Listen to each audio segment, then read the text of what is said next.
আসসালামু আলাইকুম, সবাই কেমন আছেন? আমি বেশ ভালো আছি। গিয়াসউদ্দিন বলছি, আপনাদের মাঝে আবারও হাজির হয়ে গেলাম নতুন একটা টপিক নিয়ে। সেটা হচ্ছে স্টার ডায়মন্ড হওয়ার জন্য কি কি শর্ত। অবশ্যই স্টার ডায়মন্ড হওয়ার জন্য কিছু বিষয় আপনাকে মানতে হবে, আদারওয়াইজ আপনি ডায়মন্ড হতে পারবেন না। পূর্বের ভিডিওতে বলেছি কিভাবে স্টার এজেন্ট হতে হয়। তো যারা ভিডিওটা দেখেন নাই, অবশ্যই আমি লিংক দিয়ে দিচ্ছি ডিসক্রিপশনে, সেখানে গিয়ে দেখে আসবেন যারা নতুন আছেন স্পেশালি। আর যারা ওই ভিডিওটা দেখে ফেলেছেন, এখন এই ভিডিওটা আপনার জন্য ভেরি ভেরি ইম্পর্টেন্ট। কারণ স্বপ্ন আমাদের কি ডায়মন্ড হওয়া, রাইট? তাহলে এই ডায়মন্ডটা কিভাবে আপনি হবেন, কিভাবে আপনার টিমটা সাজাইলে আপনার ডায়মন্ডের দিকে যেতে পারবেন, সেই টপিক নিয়ে এখানে আলোচনা করা হবে ইনশাআল্লাহ। তো সময় যে প্রিয় বিজনেস পার্টনারগণ, স্টার এজেন্ট কিভাবে হবেন সেটা আমি বলেছি। তারপর একটু বলে রাখি, যে কোনো লাইন থেকে যদি আপনার আইডি তো পিবি আসে, তাহলে আপনি স্টার এজেন্ট হয়ে যাবেন মাস্ট, এতে কোনো সন্দেহ নেই। বাট যখনই স্টার ডায়মন্ড অর্জন করবেন, সেই ক্ষেত্রে আপনাকে যে বিষয়টা ফলো রাখতে হবে, আমি একটু আঁকাকি করে আপনাকে বোঝানোর চেষ্টা করবো, যাতে করে আপনি ব্যক্তিটা ভালো করে বুঝে নেন। ওকে, তো নর্মালি যখন কোনো ব্যক্তি জয়েন করে, মনে করেন সেটা আপনি ওকে। তো আমি একটু একটা রেখা টেনে নিচ্ছি। এখানে একজন, দুইজন, তিনজন, চারজন, পাঁচজন, ছয়জন। ওকে, এই ছয়টা লাইন আমি এখানে আঁকলাম, কারণ বলেছিলাম না ডায়মন্ড হওয়ার জন্য কিছু শর্ত আছে। এই শর্তগুলো আপনাকে বলছি।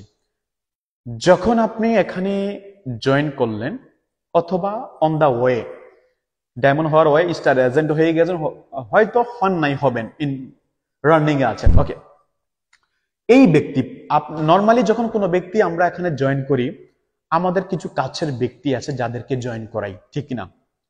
ওই ব্যক্তি হয়তো এখানে দায়িত্ব নিয়ে কাজ করে, হয়তো বা করে না, এটা স্বাভাবিক। মনে করেন এই ব্যক্তিটা সর্বপ্রথম, এই ব্যক্তিটা আপনার সিস্টেমে জয়েন করলো কোথায় থেকে? ধরে নিলাম সৌদি আরব থেকে, রাইট? আপনার একটা বন্ধু, রিলেটিভ, যাই হোক। এই ব্যক্তি সিস্টেমে আসার পরে আপনি তাকে অনেক আশা নিয়ে তাকে জয়েন করাইলেন, কিন্তু কি হচ্ছে, এই ব্যক্তিটা কোনো কারণে অ্যাক্টিভ না, মানে তার কাছে ভালো লাগছে না। কার অ্যাক্টিভ করেছে ঠিকই, সে বিজনেসটা কন্টিনিউ করতেছে না। এখন হচ্ছে আপনার দ্বিতীয় নম্বর ব্যক্তি আরেকজন উদ্বুদ্ধ হয়েছে, সে বিজনেসটা করতে চায়, আপনার হেল্প চাচ্ছে। ওই ব্যক্তিকে তখন কি করবেন? এই ওনার নিচে জয়েন করে দিবেন। কারণ আপনার একটা লিংক কিন্তু ওপেন হয়ে গেছে। কারণ আপনি ডায়মন্ড হওয়ার পরে আপনি নতুন নতুন লিংক ওপেন করেন। ডায়মন্ড হওয়ার আগে সর্বোচ্চ 6টা লিংক নিয়ে কাজ করেন। যদি কোনো ব্যক্তি এই ব্যক্তির মতো কাজ না করে, সমস্যা নাই, আপনি কি করতে হবে? দ্বিতীয় নম্বর ব্যক্তিটাকে উনার নিচে দিবেন। এখন উনি তো আবার 100 পিবি নিয়ে জয়েন করবে। ধরে নিলাম উনি জয়েন করলো মনে করেন কুয়েত থেকে, রাইট? সৌদি এবং কুয়েত। এখন এই ব্যক্তিটা আসার পরে দেখেন সে মোটামুটি অ্যাক্টিভ, ব্যবসাটা বোঝার চেষ্টা করতেছে, আপনার বিভিন্ন মিটিংও জয়েন করে বা আপনার সাথে যোগাযোগ করে, রাইট? তাহলে এই ব্যক্তিটা মোটামুটি অ্যাক্টিভ, সুপার ডুপার অ্যাক্টিভ না, মোটামুটি। এখন আপনার কাছে আর একজন নতুন ব্যক্তি আছে, সেও ব্যবসা করার জন্য অনেক আগ্রহ, 3 নম্বর ব্যক্তি, রাইট? আপনি চাইলে ওই 3 নম্বর ব্যক্তিটাকে এই এই জায়গা রাখতে পারেন, 100 পিবি। সে জয়েন করলো কোথায় থেকে? বাহরাইন থেকে, রাইট? মনে করেন ওই ব্যক্তিটা আমি নিজে জয়েন করলাম, ঠিক আছে? ওকে, তাহলে কি হচ্ছে, 300 পিবি হয়ে গেল।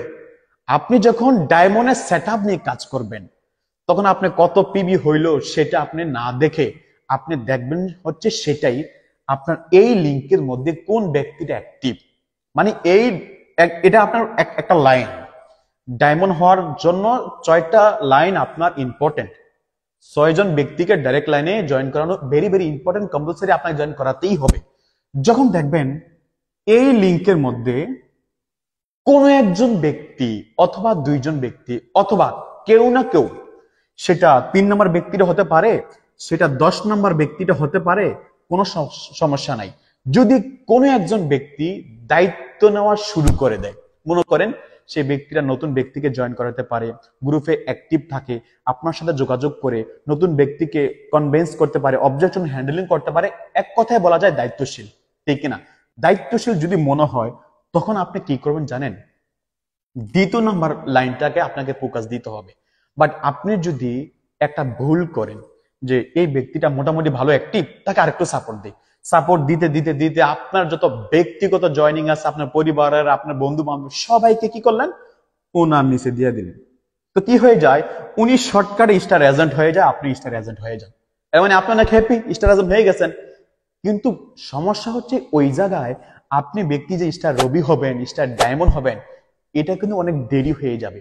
এই জন্য কি করবেন, কারণ আপনি তো অ্যাক্টিভ বসে নেই, এই এই লাইনটার মধ্যে দিয়ে একজন ব্যক্তি যখন অ্যাক্টিভ হয়ে যাবে, সেম টাইম আপনার কাজ হচ্ছে দ্বিতীয় নাম্বার লাইনে অপর একজন ব্যক্তিকে জয়েন করানো, যিনি মনে করেন সে জয়েন করবে কোথায় থেকে, মনে করেন মালয়েশিয়া থেকে 100 বিভিন্ন জয়েন করলো, রাইট? এখন আসেন, এই লিঙ্কের মধ্যে যে অ্যাক্টিভিটিসটা আপনি করেছেন, মানে কি, তাকে বুঝাইছেন সে সিস্টেমে অ্যাক্টিভ ছিল না, দ্বিতীয় নম্বর ব্যক্তিকে জয়েন করেছেন সে মোটামুটি অ্যাক্টিভ, তাকে আবার ফলো আপে রাখতেছেন, তার সাথে যোগাযোগ করতেছেন, 3 নম্বর ব্যক্তির সাথে যোগাযোগ করতেছেন, তাদেরকে টার্গেট দিচ্ছেন, সে কিভাবে স্টার এজেন্ট হবে, সে কিভাবে এখানে মনে করেন পার্সেন্টেজ গুলো পরিবর্তন করবে এক এক করে। এই টার্গেট গুলো ঠিক সেম এই লিঙ্কের মধ্যে আপনি দিয়ে দিবেন। এখন আসেন, আরেকজন ব্যক্তি জয়েন করালেন কাতার থেকে, রাইট? প্রত্যেকটা দেশ থেকে একজন একজন লোক নিব, এবং যে দেশ মিস হয়ে যাবে অবশ্যই কমেন্ট করবেন। তাহলে কাতার থেকে আরেকজন ব্যক্তি জয়েন করালেন, এগুলো ব্যক্তিগত আপনার। তো এখন আসেন, এই দুইজন ব্যক্তি থেকে না, মনে করেন দুইজন ব্যক্তি অ্যাক্টিভ, দায়িত্ব নিচ্ছে, এই দুইজন ব্যক্তি অ্যাক্টিভ, যখনই কোনো লাইন অ্যাক্টিভ হয়ে যায়, দায়িত্বশীল হয়ে যায়, আপনার লিডার হিসেবে কাজ কি জানেন? এই ব্যক্তি থেকে নিউ রিক্রুটমেন্ট নিয়ে আসা, যে ভাই আপনি কাজ করেন, এই মাসে চেষ্টা করেন 5টা ব্যক্তি জয়েন করার জন্য, এই মাসে আপনার 6 থেকে 9% চলে যান, 12% চলে যান। এই টার্গেটটা কি হবে, যখন তাদেরকে দিবেন তখন তার দ্বারা, এই ব্যক্তি দ্বারা কিন্তু নতুন নতুন